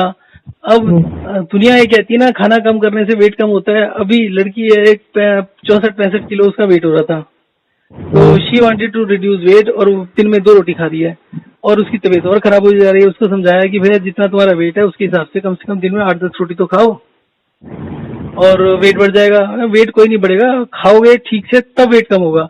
और 15 दिन का बाद रिपोर्ट ये होता है कि जी वेट कम हो रहा है। तो बेसिकली ये जो थ्योरी है उसमें इतने फ्लॉज हैं, उसको ठीक करने वाला कोई नहीं है। इतने बड़े बड़े डॉक्टर हैं, इतना बड़ा बड़ा गवर्नमेंट होम मिनिस्ट्री है, हेल्थ मिनिस्ट्री है, सब है, पर कर क्या रहे हैं ये समझ नहीं आता ना। एक आप डॉक्टर, आप बताइए, मैं डॉक्टर के पास जाता हूँ ना, और मैं आप फिर भी मेरी इतनी बात सुन ली, उनको तो मैं पैसे देता हूँ, पैसे देता था ना, अब मैं जाता ही हूँ घर, मेरे पास तो पैसे भी नहीं बचे, तो सारी तो उन्होंने मेरी जिंदगी खाली कर दी। तो मैं वो 2 मिनट से ज्यादा आपसे बात नहीं कर सकता, क्योंकि उसका बाहर एक पूरी लाइन खड़ी हुई है 10 पेशेंट की, तो वो आपसे सिर्फ 2.5 मिनट देता है, बात करता है, टेस्ट लिख देता है, अच्छा ये बीमारी, ये ले, ये दवाई, ये वाली, ये हो रहा है, ये, अच्छा मुझे 15 दिन के बाद रिपोर्ट। प्रॉब्लम ये है कि उसके पास किसी चीज का इलाज नहीं है, ठीक है। अब अगर उसने ज्यादा टाइम दिया आपको तो आप 6 चीजें पूछोगे और जवाब उसके पास किसी भी चीज का नहीं होता। करे तो करे क्या, उसका एक ही तरीका होता है, चाहे झूठी लाइन लगाओ या जो मर्जी करो, एक बार लाइन लग जाए, हर एक को बस काटे जाओ। और वो ऐसे बिहेव करते हैं जैसे वो भगवान है, वो सब चीजें ठीक कर देंगे, सब जानते हैं। बस 3-4 चीजें दी गई, हाँ जी कब से हो रहा है, अच्छा कैसे हो रहा है, अच्छा टेस्ट भी सोचो, आप टेस्ट भी नहीं देखते मेरे। वो 1-2 मिनट जो आपको देते हैं ना, वो भी इसलिए देते हैं कि आपको ये ना लगे कि आपको बेवकूफ बनाया जा रहा है। अदरवाइज जो टॉलरेंट होता है उसको तो पूछना ही नहीं चाहते, वो तो पेन हाथ में होता है, फटाफट उन्होंने टेस्ट लिख देना है, फटाफट दवाई लिख देनी है और छुट्टी आपकी। पैसे आपसे भी ले लेंगे, वहां से भी ले लेंगे। और हॉस्पिटल में गए आप तो कहेंगे कि अभी डॉक्टर साहब ओटी में है, तो पीछे लाइन लगी पड़ी है 10, 12, 15, मैक्स की बात बता रहा हूँ मैं आपको। सरकारी जॉब छोड़, सरकारी में भी गया हुआ हूँ मैं। सरकारी में मैं जीबी पंत में गया था, उनके पास एक डॉक्टर सचदेवा है, वो पता क्या बोलते हैं। अब दिल्ली से? हाँ दिल्ली से, मैं दिल्ली से तो मैं आपको, हाँ दिल्ली में आईपेक्स से, ये आपके ईस्ट दिल्ली में रहता हूँ। उनके पास गया मैं, तो उन्होंने बोला कि देख भाई ऐसा है, मैं जो दवाई तेरे को लिख के दे रहा हूँ ना, वहां से 4 साल पहले की बात बता रहा हूँ, ठीक है।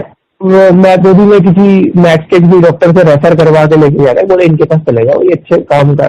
तो चलो ठीक है, सरकारी में कम से कम पैसा तो नहीं लगेगा, मतलब इनको पैसे 8-10 आते जाते ही 700-800 रुपए तो इनकी फीस ही होती है। स्पेशल अपॉइंटमेंट में 800 रुपए, नॉर्मल अपॉइंटमेंट में 500 रुपए, और पता नहीं और बढ़िया अपॉइंटमेंट में 1000 रुपए। ये मैक्स के वो है इनके पहले। तो उधर क्या होगा, तो भाई ओबामा भी यही तो वही खाता है, आम बंदा भी यही खाता है, मैं वही लिख के दे रहा हूँ तुमको।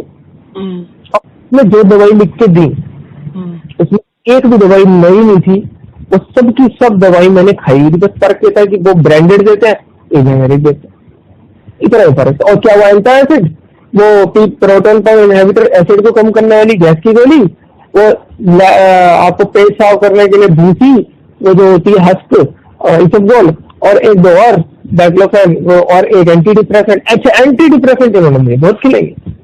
ये तो हो सकता है आपके दिमाग में प्रॉब्लम, मैंने कहा मेरे दिमाग में प्रॉब्लम होती ना तो मैं पिछले 7 साल से जॉब नहीं कर रहा होता अपनी। बोलो दिमाग में खराबी होती है, ये नहीं है तो अब बचे हुए मेरे दिमाग खराबी सबसे पहले तो तुम पिटते। हाँ सबसे पहले तो, और मैंने कहा अब तो दिमाग खराब हो ही रहा है कि जो आप पैसे ले रहे हो और आपको इलाज कुछ नहीं पता आपको, आप बस इधर के उधर, इधर इधर। अच्छा दूसरा, चलो एलोपैथिक, अब आ जाओ आयुर्वेदिक। सुनो मेरी बात, सबसे पहले आज से 15 साल पहले मैंने इंटरनेट के ऊपर पढ़ा था, अगर किसी को आईबीएस की प्रॉब्लम है उसके 50,000 रुपए के टेस्ट होते हैं। 50,000 रुपए के टेस्ट के बाद जब कुछ नहीं मिलता, वो हर आदमी एक ही चीज बोलता है, आपका दिमाग खराब है। और ये स्टैंडर्ड है, ये कोई नई चीज नहीं है। उसके बावजूद भी ये लोग करते हैं, और उसके बावजूद इनको कोई कुछ कहने वाला नहीं है। वो इसलिए कहते हैं ना, क्योंकि जब वो खुद बोलते हैं कि जब हमें बीमारी पकड़ में नहीं आती ना, और जो पेशेंट होता है, अरे आपको जो बीमारी पकड़ में नहीं आती, दुनिया की कोई बीमारी अब बता दो जो पकड़ में आती हो। कोई बीमारी ऐसी नहीं जो ठीक हो जाती हो। तो आपको एक बात बताता हूँ, ये राम मनोहर लोहिया हॉस्पिटल है ना, विलिंगडन, राम मनोहर लोहिया का डायबिटीज का हेडेक, उसका मेरे फ्रेंड से जान पहचान थी, तो उसने मुझे इंट्रोड्यूस करा दिया। एक आध बार मिला, पर वही प्रोफेशनल सी बात होती है, कोई खास बात नहीं हुई। तो मेरे पास उसका नंबर था, तो मैंने क्या किया, मेरे कुछ क्वेश्चंस होते थे, कुछ ऑब्जर्वेशंस होती थी, I used to send WhatsApp to him. तो उसने मेरे फ्रेंड को शिकायत कर दी कि मैं उसको मैसेज भेज रहा हूँ। तो उसने मुझे बोला कि भाई क्या जरूरत है उसको मैसेज भेजने की, मैंने बंद कर दिया है। डायबिटीज का हेड था और हमारे से 5-7 साल छोटा है और उसको खुद को डायबिटीज थी। बताओ, और खुद का इलाज कर नहीं पा रहा, दुनिया जहान का। नहीं सुनो तो सी, फिर उसके बाद ना एक बार वो बैडमिंटन खेलने आया, तो मैं अपने फ्रेंड के साथ खेलता था बैडमिंटन, तो वो भाई साहब भी हमारे साथ खेले, तो हमने उसको हरा भी दिया, जबकि हमारे साथ 5-7 साल छोटा था और बुरी तरीके से हराया। तो उसके बाद उसको बताया कि भैया देख, डायबिटीज ऐसे ठीक नहीं होती, अब डायबिटीज का इलाज तो हमसे करा। वो भाई साहब हमारी बात सुन के राजी नहीं है, वो कहते नहीं मैं तो अपना लाइफस्टाइल चेंज करके, अपना खेल कूद के, अपना एक्सरसाइज करके ठीक कर लूंगा। उसके 2-4 साल के बाद उनको इंसुलिन लेना पड़ा, वो कंट्रोल नहीं होती थी। उसको फिर समझाया, तब तक मैं कंट्रोल करने लगा था, तब तक मैंने अपने आप डायबिटीज का इलाज शुरू कर दिया। मेरे फ्रेंड ने उसको समझाया कि भाई जो मैं लॉजिक, जो एक्सप्लेनेशन जो समझा रहा हूँ, कम से कम उसको सुन तो ले। वही सब सुन के राजी नहीं, कहते नहीं जी हमारा एलोपैथी बढ़िया होता है। सुनते नहीं हो किसी, उसने इतना समझाया कि भाई तेरे को करने के लिए थोड़ी बोल रहे, तू सुन ले, और सुन के अगर उसमें कमी लगे तो बताओ ये कमी, ये गलत बोल रहे हैं। आज की डेट में मुझे ये नहीं चाहिए कि मेरा इलाज ठीक है, मुझे सिर्फ और सिर्फ नेगेटिव चाहिए कि भैया इसमें गलत क्या है ये तो बताओ। चलो आपका इलाज ठीक है, परंतु मेरा जो बोल रहा हूँ उसमें गलत क्या है ये बता दो। और वो भी इसको टेस्ट कर, इसको क्या कहते हैं, इसकी टेस्टिंग करने में क्या, अगर उनसे कोई नई चीज बोले ना टेस्टिंग के लिए, तो कभी वो नई चीज टेस्ट नहीं करते आयुर्वेदिक वाले, एलोपैथिक वाले। वो कहते हैं कि हमारी जो साइंस है, आयुर्वेद में और एलोपैथी में क्या फर्क है? कोई फर्क नहीं है। आयुर्वेदिक जो एलोपैथिक की दवाई है वो भी प्लांट से ही डिराइव होकर, बस वो एक्सट्रैक्ट होता है। हाँ। और ये दवाई बनाते हैं। ये लोग जब कोई अनपढ़ मिल जाता है इसको खूब खंबे पर चढ़ाते हैं, ये ऐसे है ये वैसे है। तो मैं एक बार किसी एग्जीबिशन में गया था जहाँ पर आयुर्वेद वाले एलोपैथी वाले दोनों थे, तो गवर्नमेंट के जो आयुर्वेद का स्टॉल था उसमें गए, उसके जो ऑफिसर्स थे, डायरेक्टर वगैरह, उससे पूछा भैया ये तुम लोग इतना शोर मचाते हो, इसमें फर्क होता है, इसका फर्क समझा दो। कहता है ये 5000 साल पुराना है। मैंने कहा ये बकवास छोड़ो, 5000 साल है, 50,000 लोगों ने इसको छोड़ दिया तो इसके लिए बेकार ही होगी। तो अब तुम वो बताओ जो फंक्शनल डिफरेंस है, तो मुझे एक लाइन बता दे कोई। कहता नहीं जी हमें नहीं पता, चला चुप हो गया। कोई डिफरेंस नहीं है, ये भी वही चीजें अपनाते हैं, एक बस थोड़ा पैकिंग का फर्क होता है सिर्फ, और कुछ नहीं होता। हाँ बस वो ये दिखाएंगे, ये वाला रास्ता, वो वाला रास्ता, लेकिन घूम फिर के सब वही आ रहे हैं बैठ के। और खुद आप बोलेंगे कि अब हर पैसे की अपनी लिमिटेशन होती है। मैंने कहा लिमिटेशन तो सबकी होती है। नहीं एक मिनट देखो, मैं आपको और अच्छे से बताता हूँ। एलोपैथी वाले बड़े गर्व से क्लेम करते हैं कि भैया हमारा जो साइंस है वो एविडेंस बेस्ड है, हम हर चीज को रिकॉर्ड करते हैं, उसके बेसिस पर स्टडीज पब्लिश होते हैं, उसके बेसिस पर इलाज होता है। दुनिया का कोई डॉक्टर, चाहे वो आयुर्वेद वाला हो, चाहे वो एलोपैथी वाला हो, चाहे होम्योपैथी वाला हो, चाहे कोई यूनानी हो, कोई भी किसी तरह के नीम हकीम हो, कोई भी हो, आपके मुंह में छाले हैं, छूटते ही बोलेगा पानी का इंटेक बढ़ा लो। मैं कोरा के ऊपर हेल्थ से रिलेटेड आंसर लिखता हूँ और उसके ऊपर मैंने अपना जो हेडिंग लिखा हुआ है 15 आवर्स के अंदर मुंह के छाले ठीक हो जाएंगे। और उसका तरीका क्या है कि 15 से 18 घंटे के लिए आपने पानी की लिक्विड की एक बूंद नहीं पीनी।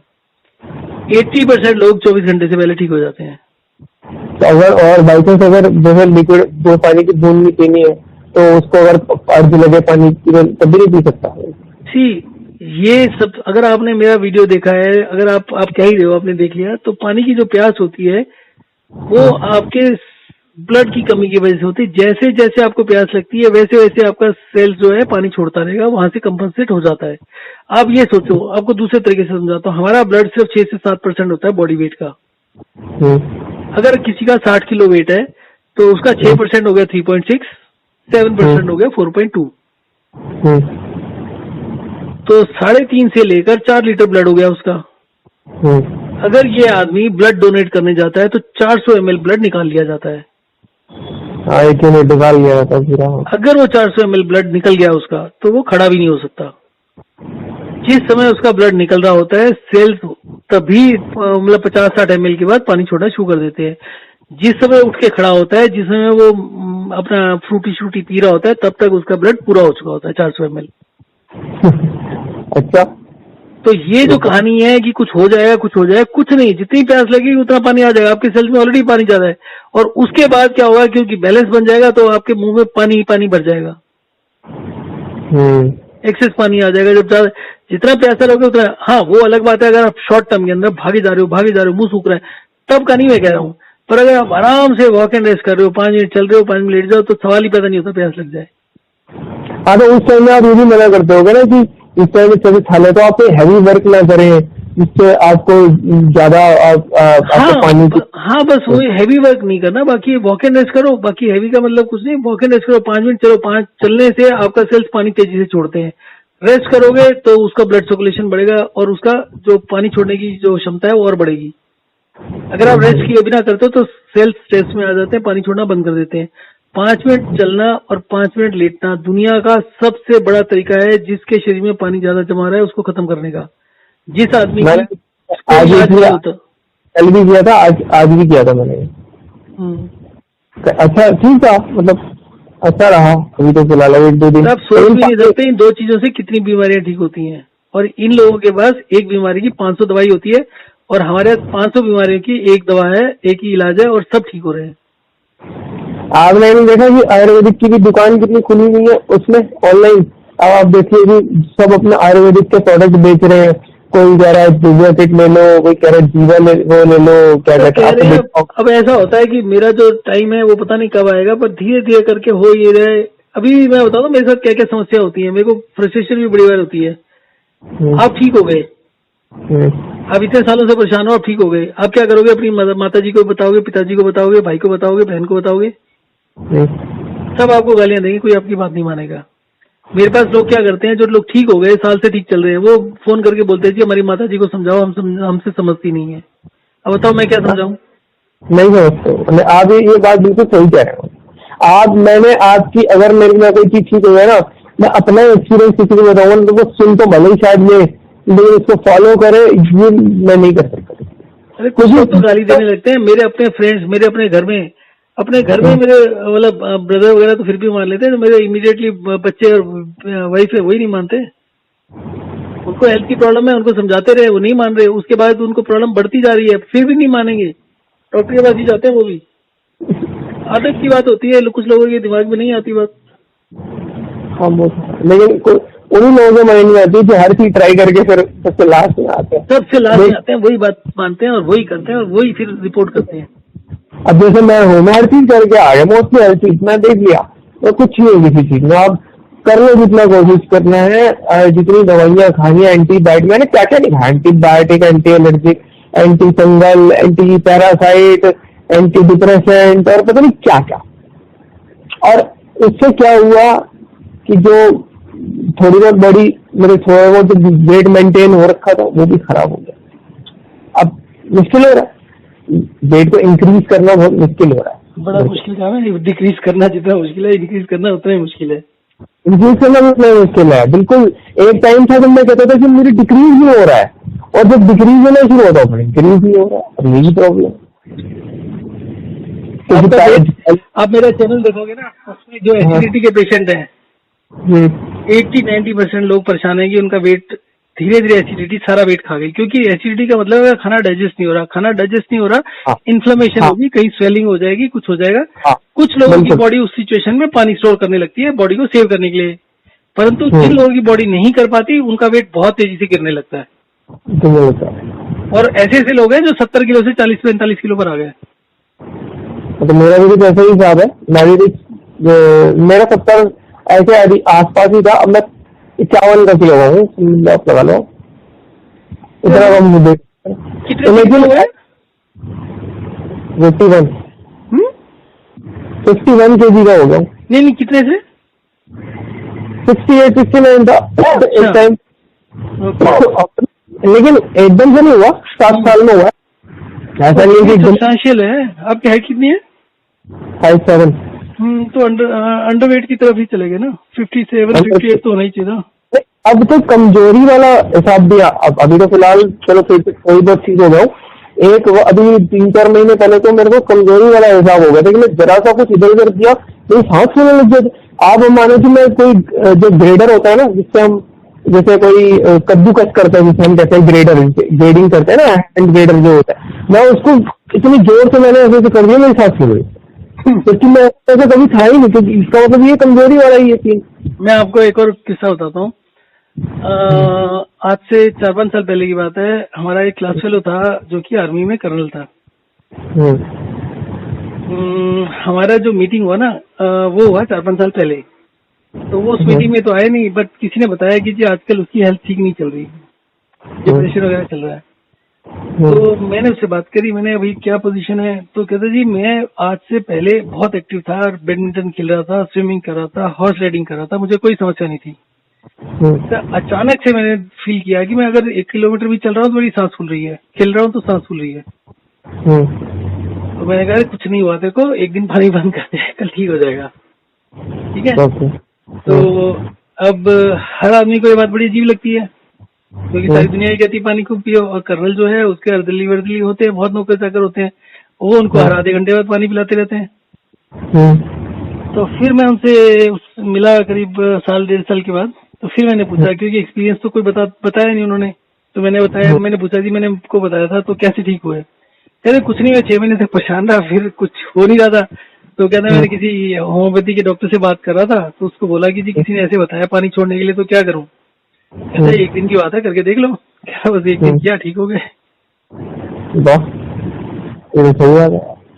अब जो रामदेव का प्रोग्राम आते हैं, थोड़े दिन पहले कोविड पर आ रहा था कि जी कोविड तो ये आप अनुलोम विलोम करो, उससे आपकी ब्रीदिंग बहुत डीप हो जाती है, आप सांस रोक सकते हो। आप कोरोना में अगर 1 मिनट आधा मिनट सांस रोक लेते हो तो आपका मतलब कोरोना नहीं है। ठीक है। तो अगर आप ये एक्सरसाइज करो। हाँ, सब बेकार की बातें हैं। सुनो तो उसने फिर कहा कि उसने पूछा ना जो होस्ट था कि भाई आप कितना देर रोक लेते हो, तो मैं तो 2.5 मिनट रोक लेता हूँ। तो मुझे सांस रोक के देखे हुए, चेक किए हुए बड़े साल हो गए थे। तो अगले दिन मैंने कहा यार हम भी देख लेते हैं हमारा कितना है। तो मैं 2 मिनट 35 सेकंड कर लिया। तो फिर मैंने उसका भी एक वीडियो बना के डाल दिया। तो ऐसे ही शेयर कर रहे थे कुछ लोगों से, और कॉल आई, जैसे आपसे बात हो रही है, किसी और से बात हो रही थी, तो उनको बताया।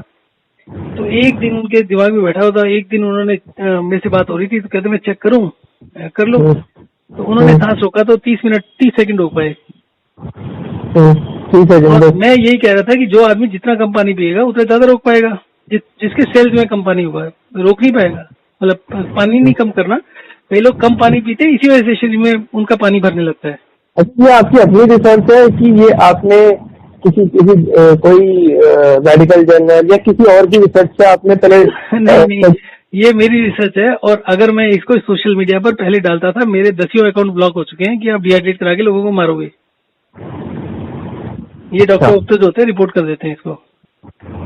अभी भी मेरे बहुत से कोरोना के ऊपर रोज मेरे क्वेश्चन आंसर कैंसिल होते रहते हैं। Anyway, coming back to this story, क्या बता रहा था मैं? डिटेक्ट हो गया, हाँ। तो 2.5 मिनट से ऊपर हो गया। तो वो जो सज्जन ने कॉल करी थी ना, तो उनसे मैं उनको ये भी बोला था कि भाई ये तो बेशक कोई आदमी दारू पी के चेक कर ले, दारू पीने के बाद डिहाइड्रेट होता है, पेशाब आ जाता है, पानी कम हो जाता है शरीर से। तो जो दारू पीने के बाद चेक करोगे तो उसके बाद सांस रोकने की जो कैपेसिटी है वो बढ़ जाएगी। तो कहते ट्राई करूं, कर लो। तो ये रात को बात हो रही थी 8-9 बजे। तो उनका 1 बजे के आसपास मैसेज आया कि जो अभी मैंने दोबारा चेक किया 4 पैक लगाने के बाद, और अभी मैं 1.5 मिनट तक रोक पा रहा हूँ। 30 सेकंड से 3 गुना हो गया। अगले दिन फिर मैसेज आया कि आज भी दारू पी है, आज 1 मिनट 40 सेकंड हो गया। दारू पीने का डिहाइड्रेशन हुआ और उसके बाद वो अपनी ब्रीथ को 1-1.5 मिनट तक होल्ड करके रख सकते हैं। अब कोरोना का इलाज चल रहा है। अब ये चीजें कोरोना का अगर नाम डाल के कर दो डिलीट हो जाती है। कोरोना है कहाँ, आप मुझे बता दो, कोरोना है क्या? एक नॉर्मल वायरस ही तो है, और क्या? नहीं, जिसको प्रॉब्लम हो रही है ना उनकी बत्ती लग रही है। नहीं, प्रॉब्लम मैं आपको बताता हूँ प्रॉब्लम क्या है। ये बात बिल्कुल सच है कि अगर आप डॉक्टर के पास गए, कोरोना हुआ, जैसे आपको कोरोना हुआ, वायरस है कोई, इससे कोई बात नहीं, फ्लू हुआ, अगर आप डॉक्टर के पास गए, खास करके जो एल्डरली पेशेंट है बचने के साथ, मैं बता देता हूँ, अगर आप घर पे रहे और आपने वही सब चीजें करी जो आप नॉर्मल करते हो, मतलब खाना पीना बंद किया, या आप खाना पीना, बिल्कुल सही बात है कि जिस वक्त आप बीमार पड़ते हो ना, आप अपनी जो खाना पीना है ना, उसको लिमिट में रखो। और अगर बुखार आता है तो ठीक है, आप बुखार अब नहीं आता था लोगों को वही उनके नेचुरल तरीके से, तो ठीक है आप बुखार की दवाई भी खा सकते हो और आप 2-4 दिन में आप आराम से ठीक हो जाओ। अब आप कह रहे हो वाटर का इंटेक भी कम कर लो, अगर आप ये थेरेपी भी उसके अंदर डाल दो शायद कारगर हो जाए, लेकिन डॉक्टर बिसुरु चौधरी को कहते हैं कि आप जूस का इंटेक ज्यादा कर दो, ये तो यही बोलते। देखो देखो, जूस का इंटेक ज्यादा क्यों कर दो, उसके पीछे उसके पास कोई साइंस, कोई एक्सप्लेनेशन नहीं है। हमारे पास हर चीज की एक्सप्लेनेशन है, बेशक वो गलत हो। मैं तो उसको भी कहता हूँ कि भैया तेरे पास एक्सप्लेनेशन गलत हो, कम से कम दे तो सी, जिसको लोग अलग अलग एंगल से एग्जामिन कर सके। जो तुम बोल रहे हो, हमारे पास हर चीज का सोल्यूशन है। हम ये कहते हैं कि पानी छोड़ने से या इस तरीके से जो हमारा सिस्टम है उसको छोड़ने से आपकी प्यास खत्म हो जाती है, आपके मुंह में पानी भरने लगता है। मैं कह रहा हूँ 1000 लोगों के ऊपर टेस्ट कर लो, 1000 में से 999 से ज्यादा लोग यही बोलेंगे हाँ जी ये ठीक है। ठीक है, इसको तो टेस्ट करने में दिक्कत नहीं है कोई भी। हाँ वो बिल्कुल, आप पहले ऐसे सब्जेक्ट को लेकर टेस्ट कर सकते हैं, ऐसा कुछ नहीं। तो आप लॉजिक तो बताओ, एक्सप्लेनेशन तो बताओ जिसको लोग चेक कर पाए। अब आप बोलते हो जी आप इससे ठीक हो जाओगे, साला जो ठीक हो गया, पर जो ना ठीक हुआ तो टपक गया। हाँ वो तो लेकिन मैं आपको कोरोना की बता देता हूँ, कोरोना सिर्फ उन लोगों के लिए घातक है जिनको मल्टीपल डिजीज है। नहीं नहीं नहीं नहीं, ये उन लोगों के लिए घातक है जो लोग किसी चीज को बिलीव करते हैं, जो लोग बिलीव करते हैं काढ़े से ठीक हो जाएगा, ये इससे ठीक होगा, उससे ठीक होगा। अभी मैं बताता हूँ, मेरे से 1 साल छोटे हैं, एक मेरे क्लाइंट हैं, 1 साल छोटे हैं मेरे से। उनको कोरोना हुआ, तीसरे चौथे दिन हॉस्पिटल पर पहुंच के 10 दिन वेंटिलेटर पर रहे, फिर वापस आए, फिर थोड़े दिनों में थोड़ी सी कॉम्प्लिकेशन हो गई, फिर हॉस्पिटल जाना पड़ा। उसके बाद तो वेंटिलेटर पर शायद नहीं गए, बट आईसीयू में रहना पड़ा। अब क्या था कि मुझे भी कोरोना हुआ था। मैंने मई जून के अंदर फिर एक गलती कर दी थी अपने हाइड्रेशन डिहाइड्रेशन में। अच्छा, मैंने पिछले साल भी गलती करी और इस साल भी गलती करी। हाँ। इस साल गलती ये करी कि मैंने ठंडा पानी पीना शुरू कर दिया, चिल्ड पानी एकदम, और चिल्ड पानी के साथ मैंने नमकीन खाना शुरू कर दिया बहुत ज्यादा, ऑलमोस्ट 1 पाव से ज्यादा रोज का। ओके। उससे शरीर में पानी रुकने लग गया और पानी रुकते ही प्यास लगने लगी। तो मैं शुरू में तो थोड़ा सा ढीला ले लिया कि मैंने कहा इतने सालों से मैं हाइड्रेशन डिहाइड्रेशन कर रहा हूँ तो मैं मैनेज कर लूंगा, जिसमें प्यास लग रही होती है पी लिया 3-4 गिलास। पर धीरे धीरे मुझे फील होने लगा कि मैं कंट्रोल नहीं कर पा रहा प्यास को।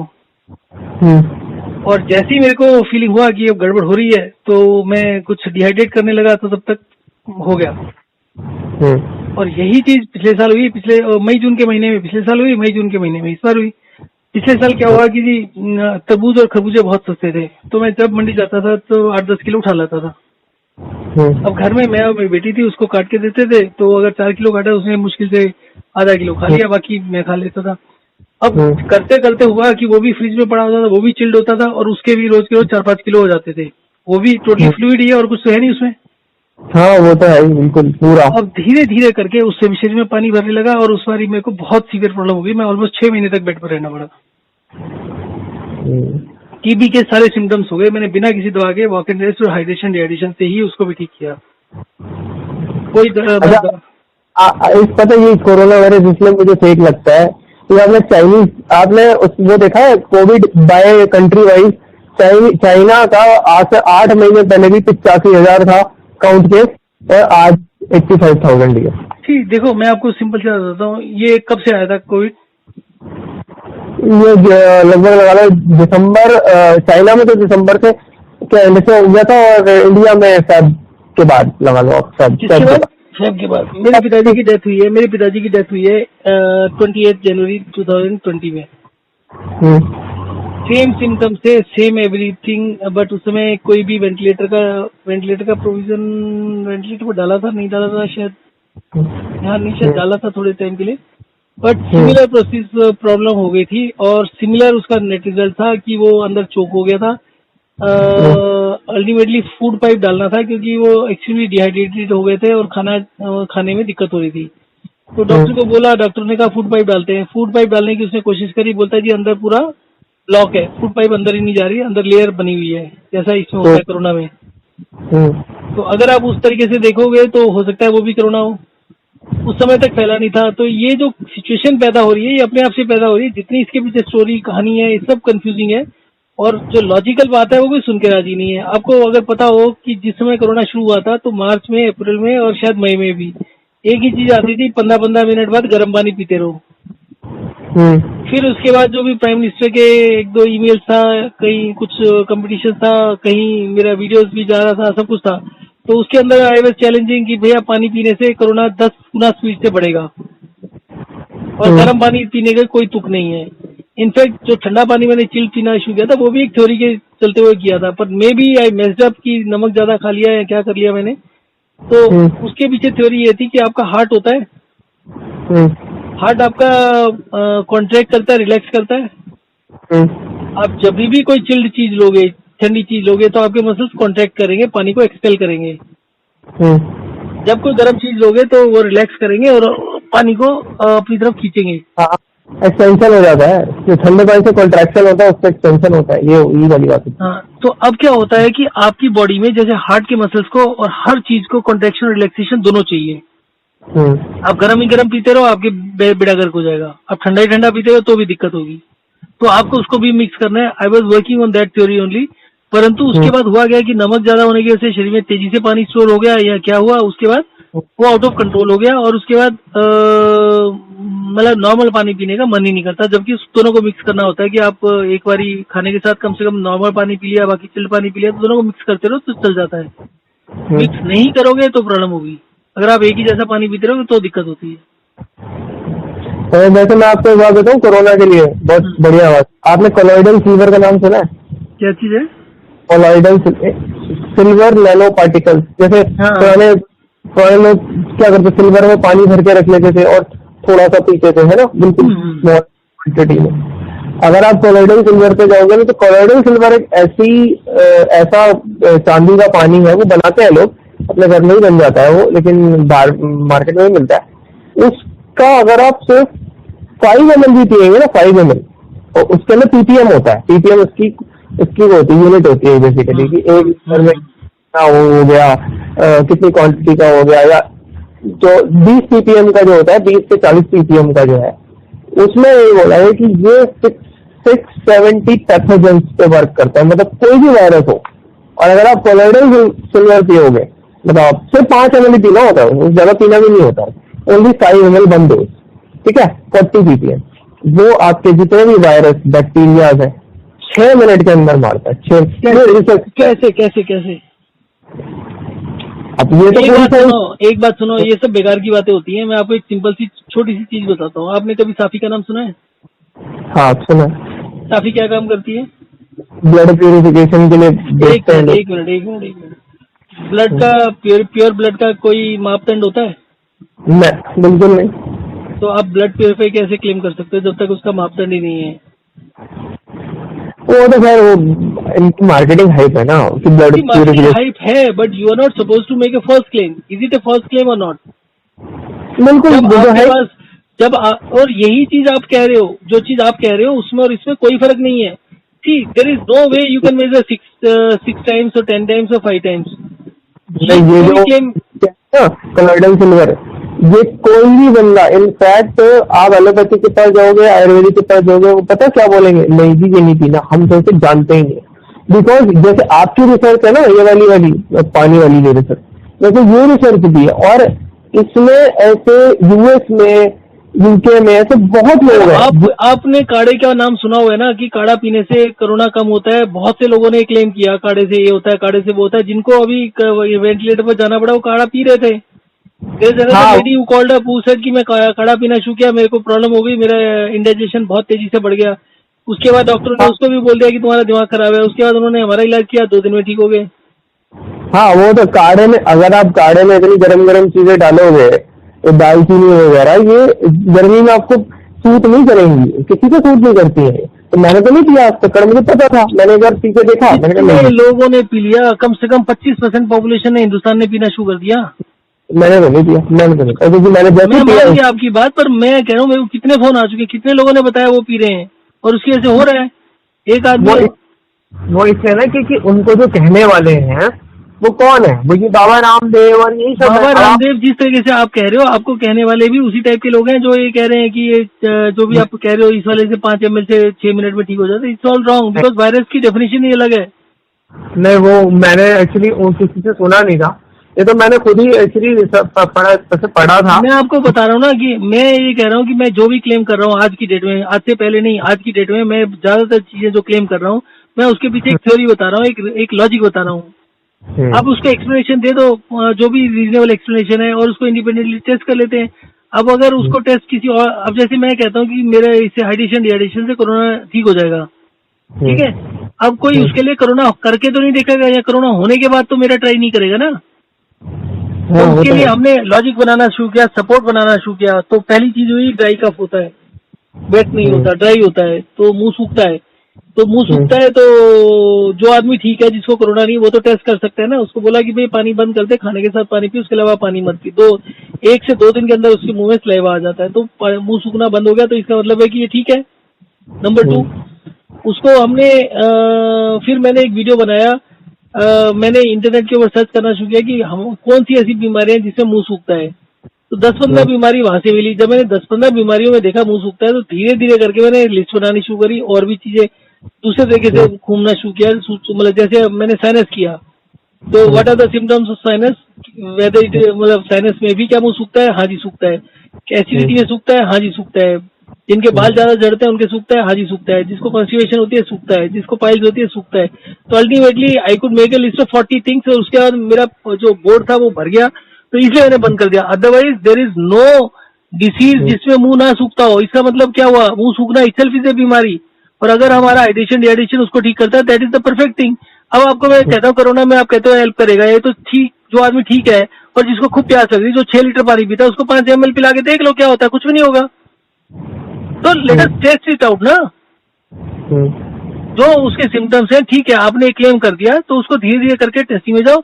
अब मैं भी शुरू में नहीं इस तरीके से करता था, मेरी बात कोई नहीं मानता, फिर मुझे सोचना पड़ता है कि भाई इसको दूसरी तरीके से कैसे वेरीफाई कराऊं। अब रामदेव ने कह दिया जी जिसको कोरोना होगा ये हमारा वाला पी लो और ये ठीक हो जाएगा, ये 500 रुपए का है, 600 रुपए का है, और बनाना शुरू कर दिया। तो अब ठीक होने के बाद थोड़ी, मतलब कोई बीमार होने के बाद पिएगा तो टपक जाएगा।